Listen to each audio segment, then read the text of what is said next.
विधानसभा का मॉनसून सत्र आज भी जारी रहा। विधानसभा में उठा अतिवृष्टि से किसानों के नुकसान का मुद्दा। नेता प्रतिपक्ष टीकाराम जूली, नरेंद्र बुढ़ानिया, अमित चाचाड़ ने ये मुद्दा उठाया और सरकार से विशेष मुआवजे की मांग की। स्पीकर ने कहा, विषय बेहद गंभीर है, इसलिए सरकार जवाब दे। अतिवृष्टि पर कृषि मंत्री डॉक्टर किरोड़ीलाल मीणा ने सदन में जवाब भी दे डाला और कहा कि राजस्थान में बारिश ज्यादा हुई है।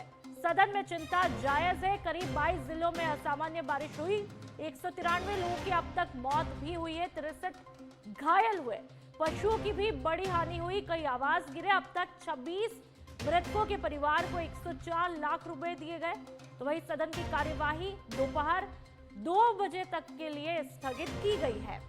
यानी कि तकरीबन अब से 1 घंटे के बाद में ये कार्यवाही शुरू होगी। दोपहर 2 बजे तक स्थगित की गई। लगातार आज हमने देखा कि विधानसभा सेशन का तीसरा दिन है और काफी दिलचस्प तस्वीरें देखने को मिली जब टीकाराम जूली के साथ कई कांग्रेसी ट्रैक्टर लेकर के पहुंचते हैं और उस ट्रैक्टर को देख करके आप देखेंगे कि खराब फसलों को लेकर के ट्रैक्टर में लाया जाता है। कई कांग्रेसी विधायक है, लेकिन हैरत की बात यह है जब कुछ पिक्चर सामने आती है तो इतना गंभीर मुद्दा होता है, लेकिन कांग्रेसी विधायक मुस्कुराते हुए खराब फसलों को लेकर के आते हैं। एक समस्या का जो है मुस्कुराहट के साथ में समस्या को लेकर के विधानसभा पहुंचते हैं।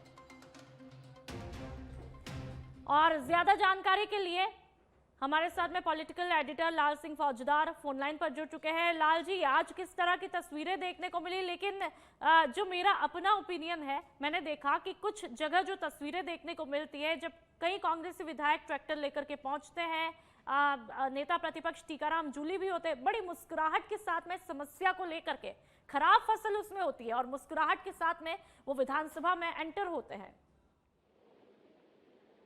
देखिए, बिल्कुल आपने ठीक कहा है। ये भी एक संकेत होते हैं क्योंकि ये मामला बड़ा है, किसानों से जुड़ा मामला है और किसानों से जुड़े मामले को लेकर मैं आज नहीं, पूरे अगर हम देश की सियासत को भी देखें, चाहे प्रदेश की सियासत को देखें, तो किसान हमेशा से मुद्दा रहा है राजनीति का। और इस पर चाहे कोई पार्टी रही हो, इसने हमेशा एक पुरजोर कोशिश की है कि कैसे किसान जो वर्ग है उसको अपने पाले में लाया जाए। अब चूंकि मानसून का सत्र चल रहा है, ऐसे में विपक्ष के लिए एक बड़ा मुद्दा है। लगातार हो रही बारिश के कारण जो फसल खराब हो रही है, कई मकान जमींदोज हो रहे हैं, कई इलाकों में जनजीवन अस्त व्यस्त हो रहा है। तो इन तमाम मुद्दों को लेकर आज विपक्ष हमलावर रहा। और मैंने जैसे कहा था पहले, आज अंदर भी और बाहर भी लगातार हमें 30वां दिन है मानसून सत्र का। इससे 2 दिन पहले की तस्वीर भी हम देखें तो वही कम तस्वीर सामने आती है। पहले बाहर हंगामा होता है, फिर सदन के अंदर उस मुद्दे को उठाया जाता है।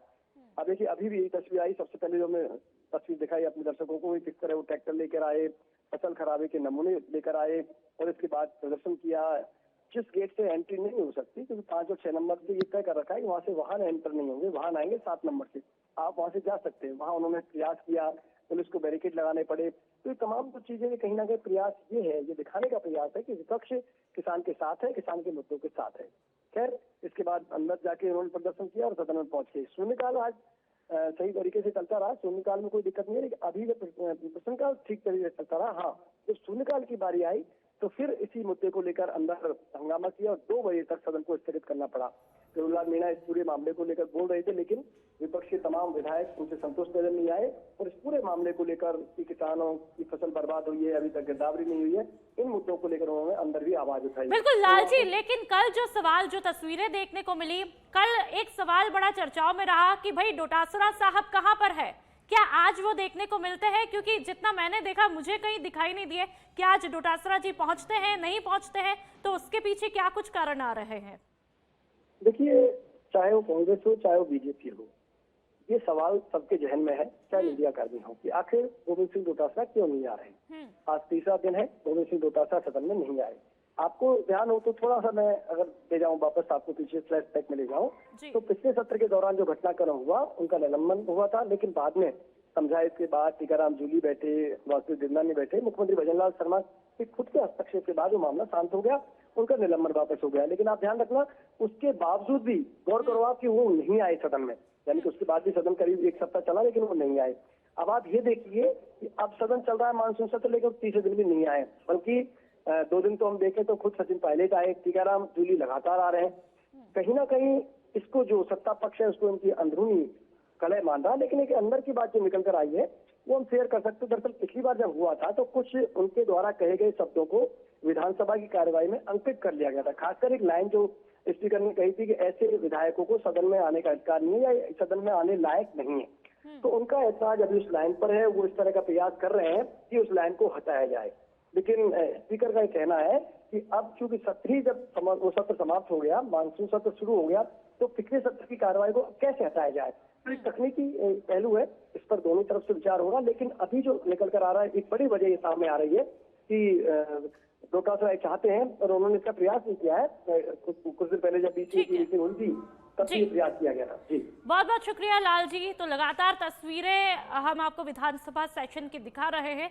सच बेधड़क पर लगातार आप इस सेशन के अंतर्गत क्या कुछ कार्यवाही का नजारा है वो भी आप देख रहे हैं। लेकिन सवाल यही है कि आखिरकार जो डोटासरा जी कांग्रेस की तरफ से सबसे आगे लगातार कई सुर्खियों में बने रहते, कई मुद्दों को उठाते हुए, लेकिन अभी तक क्या उनकी तलखियां खत्म नहीं हुई है? क्या ये नाराजगी और बढ़ती जाएगी? क्या अब आने वाले सेशन में वो दिखाई देंगे या नहीं दिखाई देंगे? ये सवाल लगातार बना हुआ है।